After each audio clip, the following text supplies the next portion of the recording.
Welcome back rockets. अगर आप 18 century से 2030 में 2030 से 8 लाख साल बाद और उसके बाद कई करोड़ों साल बाद के टाइम लाइन को देखना चाहते हो तो ये मूवी आपके लिए। यहाँ पर आप देखोगे कि फ्यूचर में हमारी दुनिया कैसी है। तो चलिए शुरू करते हैं।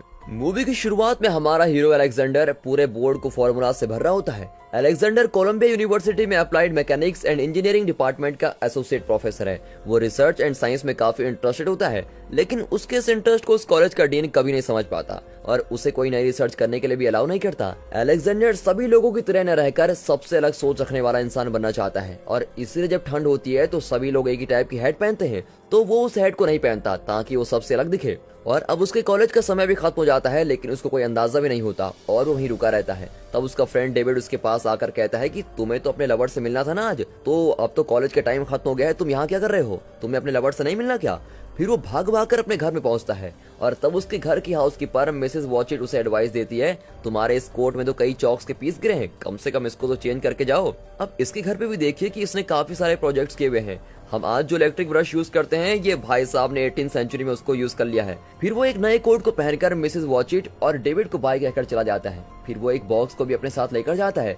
असल में वो अपने लवर को उससे शादी करने के लिए आज प्रपोज करने वाला है, इसलिए वो एंगेजमेंट रिंग को अपने साथ लेकर जाता है। और जाते समय रास्ते में वो स्टीम से चलने वाली एक गाड़ी को देखकर बिल्कुल ही चौंक जाता है और उसको देखते हुए वहीं 5 मिनट तक खड़े रहता है। अब क्योंकि उसे साइंस में इंटरेस्ट है और क्योंकि उसने अब तक सिर्फ घोड़े गाड़ी को देखा होता है, इसलिए वो उस स्टीम इंजन को देखकर रुक जाता है और बड़ा ही ध्यान दे रहा होता है। और न जाने किसी वजह से वो अपनी लवर के लिए फूल खरीदना भूल जाता है और वो भागकर उसकी लवर इमा से मिलने जाता है। वहाँ इमा मजे से आइस स्केटिंग कर रही होती है और अलेक्जेंडर उससे अकेले में बातें करने के लिए उसको बुलाता है और उसके साथ चलते समय उससे बातें करके किसी तरह उसको प्रपोज भी कर देता है और वो भी उस प्रपोजल से बहुत खुश होकर उससे शादी करने के लिए तुरंत राजी हो जाती है। फिर वो एक ब्लू कलर्ड मून स्टोन लगाई हुई रिंग को निकालता है और उसके फिंगर में पहनाता है। इससे इमा बहुत ही ज्यादा खुश होती है। उसी समय झाड़ियों के पीछे से एक आदमी आता है और उसके पास गन भी होती है।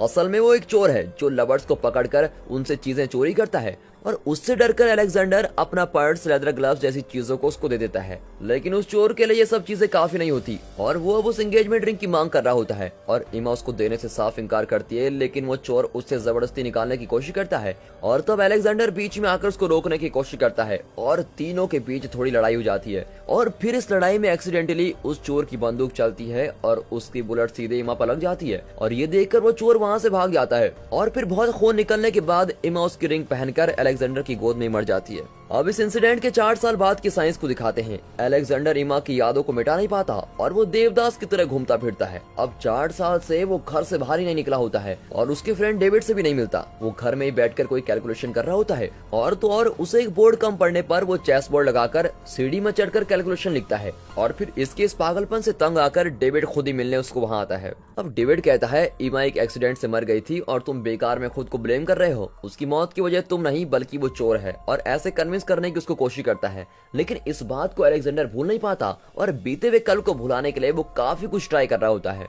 फिर वो डेविड से कहता है कि तुम मुझे सिर्फ 1 हफ्ते का वक्त दो, मैं फिर खुद तुमसे मिलने आऊंगा और इस तरह झूठ कहकर वो उसको भेज देता है। असल में वो 4 साल से घर में बैठकर एक टाइम मशीन को इन्वेंट करने की कोशिश करने में लगा है, यानी वो एक टाइम मशीन बनाकर पास्ट में जाना चाहता है और उस इंसिडेंट को बदलना चाहता है। फिर फाइनली वो एक टाइम मशीन को बना ही देता है और इसी खुशी में वो अच्छे से तैयार भी हो जाता है। फिर उस टाइम मशीन पर इमा की फोटो वाली लॉकेट को लगाकर उसे स्टार्ट करता है। और अब अगले सीन में दिखाते हैं कि 4 साल पहले वो इंसिडेंट जहाँ हुआ था उसी जगह पर वो खड़ा होता है। वो इमा को यहाँ वहाँ ढूंढता है और इमा खुद ही उसके पास आ जाती है और वो पूछती है क्या बात है, आज तो तुम जल्दी कैसे आ गए? और अलेक्जेंडर उसे जिंदा देखने की खुशी में उसको देखते रह जाता है। क्या तुम मेरे लिए फूल लेकर नहीं आए? ऐसा इमा के पूछने पर वो पब्लिक में उसे किस करने लगता है और उसको हग भी करता है। फिर वो कहता है कि मुझे तुमसे कुछ जरूरी बातें करनी है और एक घोड़ा गाड़ी में बैठकर एक क्राउडेड प्लेस में जाकर रुकता है क्योंकि वो पिछली बार की तरह अकेले में रहकर उस इंसिडेंट को नहीं दोहराना चाहता। सिटी स्ट्रीट में उतरते ही स्ट्रीम गाड़ी उन्हें क्रॉस करती है और इस टाइम अलेक्जेंडर उस गाड़ी को देखकर सरप्राइज नहीं होता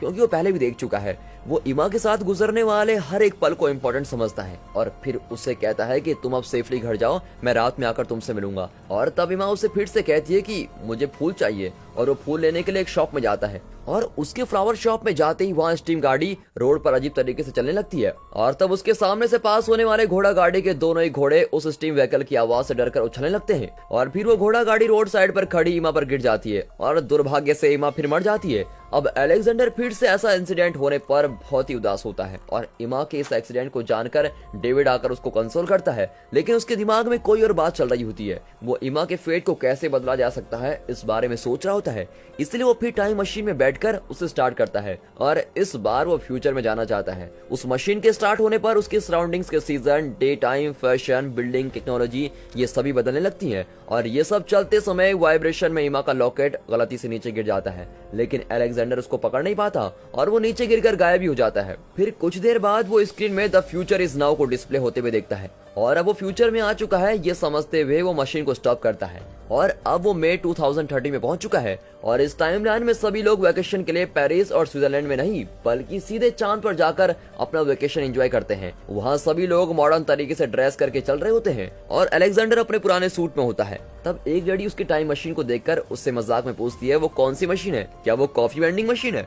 फिर वो आगे चलकर एक पब्लिक लाइब्रेरी में जाता है और उस लाइब्रेरी में कई स्कूल्स के बच्चे भी नजर आते हैं। उन बच्चों के हाथ में कोई नोटबुक और पेन नहीं होता बल्कि उनके पास एक ट्रांसपेरेंट गैजेट होता है जो कि माइक्रो स्कैनर है और इस तरह के बड़े साइज के काफी माइक्रो स्कैनर्स पूरे लाइब्रेरी में रखे होते हैं और उनमें से वॉक्स नाम का एक वर्चुअल लाइब्रेरी असिस्टेंट होता है जो पूरी लाइब्रेरी को हैंडल करता है। वो अलेक्जेंडर से बातें करने लगता है। उसमें लाइब्रेरी में होने वाले बुक्स की सारी डिटेल्स होती हैं और उससे कोई सवाल किए जाने पर उन बुक्स में से इन्फॉर्मेशन पढ़कर वॉक्स बता सकता है। और अब अलेक्जेंडर उस आर्टिफिशियल इंटेलिजेंस वाले वॉक्स को देखकर बिल्कुल ही चौंक जाता है और उससे टाइम ट्रेवल के बारे में पूछता है। वो पूछता है कि किस वजह से मैं पास्ट के इंसिडेंट्स को बदल नहीं पाया। तब वॉक्स कहता है कि कोई अपने पास्ट को नहीं बदल सकता और इसीलिए जो हो चुका है उसको कभी भी बदला नहीं जा सकता।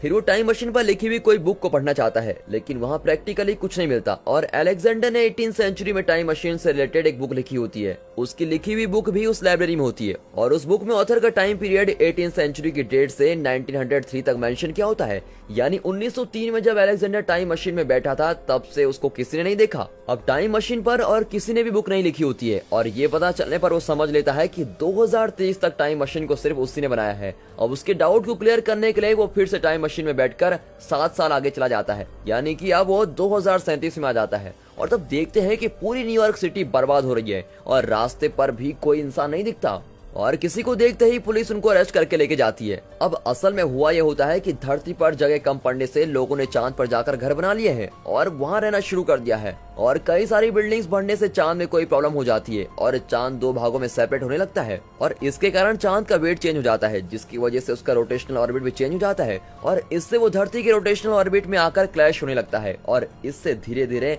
धरती भी डैमेज हो जाती है और उस चांद को 2 हिस्सों में सेपरेट होते हुए देखकर अलेक्जेंडर तुरंत अपनी टाइम मशीन में जाकर बैठ जाता है और तब वहाँ अर्थक्वेक होने के कारण टाइम मशीन हिलने लगती है और इससे अलेक्जेंडर के सर पर चोट भी आ जाती है और गलती से उसका हाथ मशीन के गियर को आगे पुश करता है और टाइम मशीन स्टार्ट होकर फ्यूचर में जाती रहती है और अब वो कई सेंचुरीज पार करके आगे चला गया होता है और तब दिखाते हैं कि इस धरती पे सारे इंसान नष्ट हो गए होते हैं और सभी टेक्नोलॉजी भी गायब हो जाती है और हमारी धरती एक सूखी बंजर भूमि बनी रहती है। फिर बारिश आती है और उससे नदी बनकर बहने लगती और फिर घास फूस आती है। फिर इस धरती के एक बड़े जंगल को बदलते हुए देखते हैं। फिर अलेक्जेंडर भी होश में आता है और उस मशीन को स्टॉप करता है। अब इतने समय मशीन चलने से वो अब साल 8 लाख में आ चुका होता है और उसकी चेस्ट पर चोट लगने से वो बेहोश होकर वहीं मशीन पर गिर जाता है। अब कुछ देर बाद दिखाते हैं कि एक लड़की उसको अपने घर में ले जाकर ट्रीटमेंट दे रही होती है। इतने सालों बाद भी इस धरती पर इंसान रहते हैं। फिर जब वो ठीक होकर आंखें खोलकर देखता है तब वो एक लकड़ी के बनाए घर में होता है, लेकिन वो सभी घर जमीन पर ना होकर नदी के साइड्स में होने वाले चट्टानों पर होते हैं और वो बैम्बू स्टिक्स पर बनाए गए होते हैं और वहाँ के सभी लोग ट्रेवल करने के लिए बोट का इस्तेमाल करते हैं और वहाँ रहने वाले लोग भी वनवासी की तरह लगते हैं और उनकी भाषा भी नहीं होती और उन लोगों में से सिर्फ मारा नाम की एक लड़की ही इंग्लिश बोलना जानती है और ये वही है जिसने अलेक्जेंडर को बचाया होता है। अब बाकी के सभी लोग लेक्स नाम की लैंग्वेज में बातें करते हैं और वे सब अलेक्जेंडर को नहीं जानते, इसलिए वे एक दूसरे से कहते हैं कि इसको नदी में फेंक दे या नहीं। तब अलेक्जेंडर मारा से कहता है कि मैं एक टाइम मशीन के प्रयोग से फ्यूचर में आया हूँ, लेकिन इस बात को बाकी के लोग को बताने से वो बिलीव नहीं करेंगे। ये सोचकर वो झूठ कहती है कि वो एक पागल इंसान है और इसे इसका नाम याद नहीं है और गांव के बारे में भी कुछ पता नहीं है। तब उस गांव का लीडर उसको घूरते हुए देखता है और बाकी के लोग उसको पागल समझकर छोड़ देते हैं और फिर अंधेरा होने लगता है। तब वहाँ के लोग अपने बोट्स को ऊपर उठाकर घरों के पास ही बांध कर रखते हैं और अब ये समझ में नहीं आता कि ये बोट को पानी में क्यों नहीं रख रहे हैं। अब अलेक्जेंडर मारा से बातें करता है और वहाँ के लोगों के बारे में जानता है। मारा उन लोगों को इंग्लिश सिखा रही होती है और वो लोग उसको इलॉय कहकर बुलाते हैं। मारा का एक छोटा भाई भी होता है जिसका नाम कैरन है और उसको भी इंग्लिश आती है। अब उस टाइमलाइन में इंग्लिश सबसे पुरानी लैंग्वेज होती है और बाकी के सारे लैंग्वेजेस मिट गई हैं। फिर मारा कहती है कि उसके पेरेंट्स यहाँ पर नहीं है और वो कहीं और चले गए हैं। अब उससे बातें करते समय वो आसमान में देखता है, तब चांद टुकड़ों में टूटकर आसमान में फैला हुआ नजर आता है। फिर वो मारा से पूछता है कि आप लोग अपनी बोर्ड्स को ऊपर उठाकर क्यों रखते हो, क्या यहाँ पर भी चोरी होती है? तब मारा कहती है कि हम तो चोरी शब्द को जानते ही नहीं है, यहाँ चोरी कोई नहीं करता, लेकिन एक सेफ्टी के लिए हम ऐसा करते हैं। अब उस रात अलेक्जेंडर को कोई डरावना सपना आता है और उसी समय मारा के भाई को भी कुछ ऐसा ही सपना आता है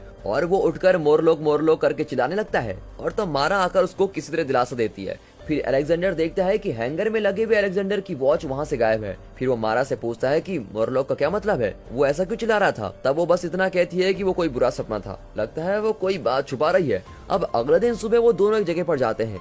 उस जगह पर चांद टूटने के पहले से ही कुछ चीजें होती हैं। अब मारा को उसके पेरेंट्स ने इसी जगह पर इंग्लिश सिखाई होती है। तब मारा उससे कहती है कि मैं मानती हूँ तुम्हारी बातें सच हैं, लेकिन तुम टाइम ट्रेवल करके इतने साल आगे क्यों आए हो? तब वो कहता है कि मैं पास्ट को बदलना चाहता था और मैं उसको बदलने गया लेकिन कुछ भी बदल नहीं पाया। और फिर मैंने सोचा कि फ्यूचर में जिसने भी टाइम मशीन को बनाया होगा उसको पता होगा कि बीते हुए कल को कैसे बदला जा सकता है, ताकि मैं फिर से अपने पास्ट में जाकर उस इंसिडेंट को होने से रोक सकूं।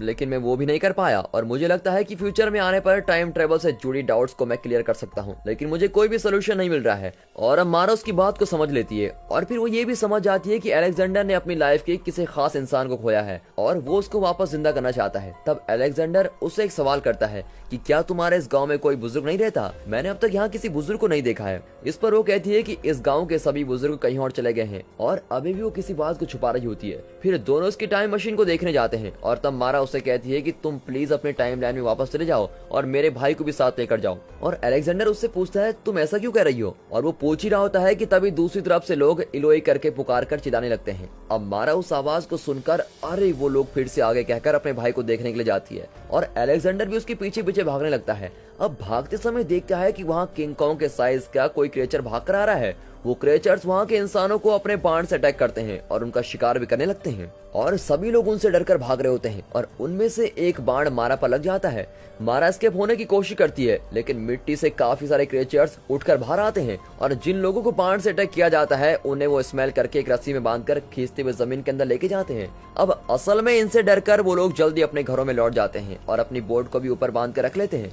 ये क्रिएचर जमीन के अंदर से अटैक करने आते हैं, इसलिए वहाँ के लोग ऊंचे पहाड़ों पर अपने घरों को बांध कर रखते हैं और शायद इन्हीं क्रिएचर्स ने मारा के पेरेंट्स पर अटैक किया होता है और अब वहाँ कैलन भी उनका शिकार हो जाता है और उसके पैर पर भी बाण लग जाता है और उसे अलेक्जेंडर बचाने जाता है और वो उस क्रिएचर के साथ फाइट करता है। अब वो क्रिएचर इसको फॉलो करता है और वो भागकर एक बैम्बू पर चढ़कर ऊपर जाने की कोशिश करता है, लेकिन वो क्रिएचर उसका पीछा नहीं छोड़ता और वो उसको खींचकर नीचे गिरा देता है। अब अलेक्जेंडर पास जाता है और तब कैलन उसके पास आकर आग दिखाकर भाग जाता है। तब दूर से उस शिकार को खत्म करने के लिए एक सैनिक की गूंज सुनाई देती है और वो सुनते ही सभी क्रिएचर्स फिर से जमीन के अंदर चले जाते हैं और जाते समय वो मारा को भी साथ लेकर जाते हैं और वहाँ के लोग ये सब होते हुए देखते रह जाते हैं। लगता है ये लोग उनसे लड़कर थक गए हैं और उस गांव का लीडर कहता है कि जिन्हें भी वो क्रिएचर्स ले गए हैं उनका अंतिम संस्कार करके हम अपना काम कंटिन्यू करेंगे। अब वो कहता है कि ये सब उनका रूटीन हो गया है और यहाँ ऐसा ही चलता रहता है, लेकिन अलेक्जेंडर ऐसा नहीं होने देता और वो मारा को बचाने के लिए कैलन को साथ लेकर वहां से चला जाता है। अब रात में कैलन उसे एक अंडरग्राउंड रास्ते में लेकर जाता है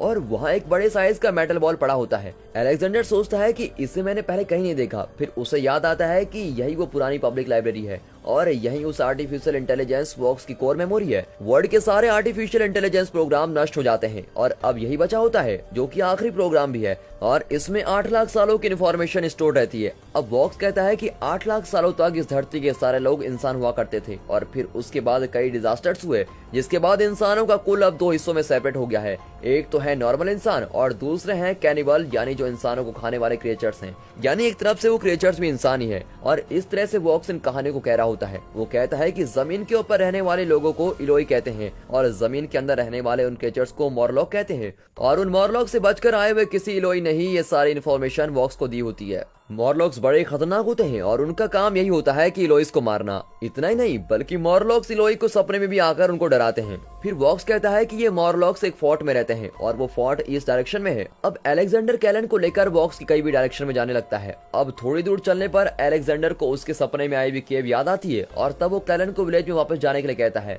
और वो अकेले उस खड्डे में उतर जाता है। नीचे से काफी सारे बैट्स झुंड में आकर उस पर अटैक करते हैं और वो उनको पार करके जाता है। तब वो किसी मशीन को चलते हुए देखता है और फिर उस मशीन के रास्ते से ही वो अंदर चला जाता है और वहाँ पर कई मॉर्लॉक्स लेबर जैसा काम कर रहे होते हैं। फिर थोड़ी दूर जाने पर वहाँ इलोइस के कपड़ों के गड्ढे रखे होते हैं। शायद इसी जगह पर वो कसाई की तरह इंसानों को काटने का काम करते हैं और वहाँ के खून को देखते ही वो डरकर पास वाले खड्डे में गिर जाता है और वो जाकर पानी में गिर जाता है जहाँ काफी सारे स्केलेटन्स होते हैं और एक क्रेचर्स उसे वहाँ देख लेता है और उसके सर को पकड़कर दूसरे रूम में भेज देता है और वहीं पर मारा को एक पिंजरे के अंदर लॉक करके रखा होता है और उसके सामने सफेद बालों वाला एक इंसान बैठा होता है और वही है मॉर्लॉक्स का राजा उबर। लेकिन वो दिखने में एक नॉर्मल इंसान की तरह ही है और वो अलेक्जेंडर से इंग्लिश में बातें करता है। वो कहता है जब चांद टूटने से धरती कोलैप्स हो गई थी तब कई इंसान अंडरग्राउंड में जाकर छिप गए और वहीं रहने लगे, लेकिन काफी इंसान जमीन पर ही रह गए थे और वो उस डिजास्टर से बचकर सरवाइव कर रहे थे। फिर बाद में जब धरती स्टेबलाइज हो गई तब अंडरग्राउंड के लोगों को वापस धरती पर आना नामुमकिन था क्योंकि वो इंसान अंडरग्राउंड में रहकर इंसानों को ही पकाकर खाने लग गए थे। फिर कुछ सालों बाद जब वो जमीन पर आना चाहते थे तब सूरज की रोशनी को झेल नहीं पाए क्योंकि हजारों सालों तक वो जमीन के नीचे सूरज की रोशनी के बिना ही रहे थे और सूरज की रोशनी शरीर पर न लगने से ही ये क्रिएचर्स के शरीर सफेद हुए हैं और इसी के कारण ये क्रिएचर्स सुबह के टाइम शिकार करने नहीं आते बल्कि वो शाम होने पर आते हैं और इन क्रिएचर से डरकर ही सभी लोग जमीन पर न रहकर अपने घरों को चट्टानों पर बांध कर रखते हैं। और इतना नहीं बल्कि इन्हें शिकार करने के लिए पावरफुल और स्ट्रॉन्ग क्रिएचर्स की जरूरत होती है और शिकार करने के लिए उन क्रिएचर्स का एक ग्रुप होता है जो बाकी के मॉर्लॉक से ज्यादा स्ट्रॉन्ग होता है और उन्हें हंटर्स कहा जाता है। मॉर्लॉक से खाने की जरूरतों के लिए हंटर्स का ग्रुप बनाया गया है और यही हंटर्स इलोई लोगों का शिकार करते हैं और उन्हें शिकार करने के अलावा और कोई काम नहीं आता। उन्हें नॉर्मल इंसानों की तरह बातें करना भी नहीं आता, लेकिन किसी कम्युनिकेशन के बिना ही यूबर उनके दिमाग में जाकर उनको कंट्रोल कर लेता है। यानी इन मॉर्लॉक्स को टेलीपैथी के जरिए कम्युनिकेट करके उनको कंट्रोल किया जा सकता है और इसी पावर होने से ये राजा बनकर मॉर्लॉक्स की दुनिया को रूल कर रहा है और ये राजा ही सबसे ज्यादा इंटेलिजेंट होता है क्योंकि इसी ने शिकार करने के लिए मॉर्लॉक्स की टीम बनाई होती है। अब अक्सर वो हंटर्स को जमीन पर शिकार करने के लिए भेजता है और वो लोग भी काफी इंसानों को लेकर आते हैं और उनमें से अगर लड़की आ जाए तो वो उसको अपने डिजायर के लिए रख लेता है। अब उबर्ट सिर्फ उन मॉर्लॉक्स के दिमाग को ही नहीं बल्कि किसी भी लिविंग बीइंग के दिमाग को A to Z पढ़ सकता है और इसी पावर से वो अब तक अलेक्जेंडर के दिमाग को पढ़ चुका होता है और उसे पता चल गया होता है कि वो एक टाइम मशीन के जरिए यहाँ आया है और उस टाइम मशीन के बारे में कई बातें जानने के लिए ही उसने अभी तक उसको जिंदा रखा होता है। फिर वो अपनी पावर को यूज करता है और अलेक्जेंडर के दिमाग में इमा जिंदा है ऐसी इमेजिनेशन क्रिएट करता है। फिर वो एक ऐसा इल्यूजन क्रिएट करता है जिसमें अलेक्जेंडर और इमा की शादी होती है और उन दोनों के 2 बच्चे भी हैं। फिर वो उसको एक और सच बताता है कि इमा की मौत ही उस टाइम मशीन को इन्वेंट करने की मेन वजह थी। यह एक कॉज एंड इफेक्ट जैसा है। अब अगर वो उसी टाइम मशीन से पास्ट में ट्रेवल करके इमा को बचा लेता है तो वो इमा के साथ शादी करके बच्चों के साथ जी रहा होता और तब वो मशीन को इन्वेंट नहीं करता। यानी इमा मरने से ही उसने टाइम मशीन को इन्वेंट किया था और अगर इमा जिंदा होती तो वो टाइम मशीन को नहीं बनाता और टाइम मशीन के ना होने पर वो यहाँ तक भी नहीं पहुँच पाता और अगर उसको यहाँ पहुँचना था तो इमा का मरना जरूरी था और यूबर इसी बात को समझाना चाहता है और इसे ही टेम्पोरल पैराडॉक्स कहा जाता है और लगता है कि टाइम मशीन के जरिए टाइम ट्रेवल करके यूबर से ही उसे ये इन्फॉर्मेशन मिलनी थी और यही उसका फ्यूचर था और इस फ्यूचर को सच करने के लिए ही वो इमा को जिंदा नहीं कर पाया। ये सभी बातें कहकर यूबर उसे कहता है कि तुम अब अपने टाइमलाइन में वापस लौट जाओ और वो उसकी टाइम मशीन को लाकर उसके सामने खड़ा कर देता है। तब अलेक्जेंडर उस पर बैठकर कुछ सोचता है और यूबर से अपनी वॉच को मांगता है। यूबर उसे उसकी वॉच देने के लिए उसके पास जाता है और उसको खींचकर अपनी टाइम मशीन पर बैठ जाता है। अब मशीन पास्ट में जाना शुरू हो जाती है और दोनों टाइम मशीन पर ही लड़ने लगते हैं और फिर यूबर अपनी नाइफ से उस पर अटैक करने की कोशिश करता है। फिर यूबर उसका गला घोटने लगता है और तब अलेक्जेंडर प्रेशर पंप को यूज करके उसके चेहरे की तरफ घुमा देता है और धुआं चेहरे पर आते ही यूबर लड़खड़ाकर मशीन के उस बबल से बाहर आ जाता है, लेकिन वो अलेक्जेंडर के गले को दबाकर रखता है और तब अलेक्जेंडर बड़ी मेहनत से गियर को फ्यूचर की तरफ पुश करता है और अब मशीन फ्यूचर में जाने लगती है। अब टाइम मशीन में ना होने से यूबर बूढ़ा होने लगता है और फिर वो मरकर स्केलेटन बनकर राख हो जाता है। फिर उससे बच जाने पर अलेक्जेंडर टाइम मशीन को रोक देता है और इतने समय में अलेक्जेंडर करीबन 7 करोड़ साल आगे आ चुका होता है और वो अपने सराउंडिंग्स में देखता है कि धरती एक नरक जैसी बन गई है और वो जहाँ भी देखता है वहाँ मॉर्लॉक्स के केव के अलावा कुछ नहीं होता। फिर वो समझ लेता है कि ये मॉर्लॉक्स इतने करोड़ों सालों तक भी जीवित हैं और इंसानों को मारकर खा चुके हैं और अब वो जमीन पर ही रहने लगे हैं। अब वो फिर से मशीन को पास्ट में ले जाकर मारा के टाइमलाइन में जाता है और मारा को उस पिंजरे से बाहर निकालता है। फिर वो अपनी गाड़ी को जानबूझकर टाइम मशीन के व्हील के बीच में फंसाकर उसे ऑन करता है। अब व्हील के बीच में वॉच फंसने से हमेशा की तरह उसमें बबल फॉर्म होता है और वो अजीब तरीके से घूम रहा होता है। फिर वो मारा को उस जगह से तुरंत बाहर लेके जाता है। उसी समय उनके पीछे आने वाले एक हंटर मॉर्लॉक उन पर हमला छोड़ देते हैं और इससे गुस्सा होकर मारा उस मॉर्लो को एक बड़े हथौड़े से जोर जोर से मारकर गिरा देती है। अब अलेक्जेंडर के सीन में बाण लगने से उसकी स्मेल से अंदर के सभी मॉर्लोक उन्हें अटैक करने आते हैं। फिर वो दोनों उनसे बचने के लिए तेजी से भागने लगते हैं और फाइनली वो केव के एंड तक पहुंच जाते हैं। वो ऊपर चढ़ने लगते हैं और तब ऊपर उस गांव के लोग वहां वेट कर रहे होते हैं। लगता है कैरन ने उनको सब कुछ बता दिया होता है और यहाँ टाइम मशीन में इसने जो गड़बड़ की होती है उससे मशीन तेजी से घूम रही होती है। असल में उसने टाइम मशीन को एक बॉम्ब जैसा बना दिया होता है और उस जगह पर एक पावरफुल एनर्जी क्रिएट हो रही होती है। एक समय आने पर वहाँ बहुत ही बड़ा ब्लास्ट होता है और उससे रिलीज होने वाली एनर्जी उस पूरे केव में फैल जाती है और वहाँ के सारे मॉर्लोक्स को नष्ट कर देती है। और उस एनर्जी के खड्डे से ऊपर आने के पहले ही गांव का लीडर उन दोनों को ऊपर खींच लेता है। फिर वो सभी लोग वहां से एक साथ दूर भागने लगते हैं और तब वो एनर्जी उस खड्डे से ऊपर तक आकर उस केव को भस्म कर देती है और अंडरग्राउंड के सारे मॉर्लोक्स अब उस एनर्जी से नष्ट हो चुके होते हैं। और इस ब्लास्ट को होते हुए अलेक्जेंडर और गाँव के लोग दूर खड़े होकर देख रहे होते हैं और सोचते हैं कि फाइनली उन क्रिएचर से उनको छुटकारा मिल गया है। और तब मारा अलेक्जेंडर से कहती है कि तुमने हमें बचाने के लिए अपनी टाइम मशीन को नष्ट कर दिया, अब तुम अपनी टाइमलाइन में कभी भी वापस नहीं जा सकते। और वो उसके लिए सॉरी भी कहती है। तब वो कहता है कि वो एक मशीन ही तो है, कोई बात नहीं। अब अलेक्जेंडर ने सिर्फ मारा कोई नहीं बल्कि उस पूरे गांव को बचाया होता है और उनके पूरे वंश को बचाया होता है और वो मानता है कि वो लोग इस धरती को हरा भरा और सुंदर बना देंगे। अब मारा भी अलेक्जेंडर का हाथ पकड़ लेती है और दोनों एक दूसरे को पसंद करते हैं। फिर दिखाते हैं कि वॉक्स उस गांव के बच्चों को इंग्लिश की कहानी सुना रहा होता है और बच्चे उन्हें मजे से सुन रहे होते हैं। और यहाँ अलेक्जेंडर मारा और कैलन को उसके घर का लोकेशन बता रहा होता है। वो उसकी टाइम मशीन के लोकेशन से उनके घर के सारे रूम्स के लोकेशन को बता रहा होता है और इस तरह अलेक्जेंडर अपने फ्यूचर में सेटल हो जाता है। लेकिन पैरेलल में उसकी ओरिजिनल टाइमलाइन यानी 18th सेंचुरी में मिसेस वॉचिट डेविड से कहकर परेशान होती रहती है कि वो कहाँ गया। तब वो कहता है कि वो कहीं जाकर अपने पसंद की लाइफ जी रहा होगा और इस बात से हमें बहुत ही खुश होना चाहिए। फिर डेविड उसकी लैब को टेक ओवर करके आगे क्या करना है इस बारे में सोचता है और अलेक्जेंडर के इन्वेंट किए हुए आइटम से यूज करके उनसे कुछ प्रोडक्टिव काम करता है। अब डेविड मिसेस वॉचिट को अपने घर में हाउसकीपर बनकर रहने के लिए कहता है और तब वो कहती है कि ठीक है, अलेक्जेंडर के यहाँ वापस लौटने तक मैं तुम्हारे घर में काम करूंगी। और वो डेविड के साथ चली जाती है और आखिर में डेविड उस लैब को संभालते हुए उसके हेड को निकाल कर फेंक देता है। लगता है अब इसे अलेक्जेंडर की एडवाइस समझ आ गई है और वो भी सबसे अलग सोच रखने वाला इंसान बनकर रहना चाहता है। और दोस्तों इसी के साथ ये मूवी यहाँ पर खत्म होती है and finally thanks for watching.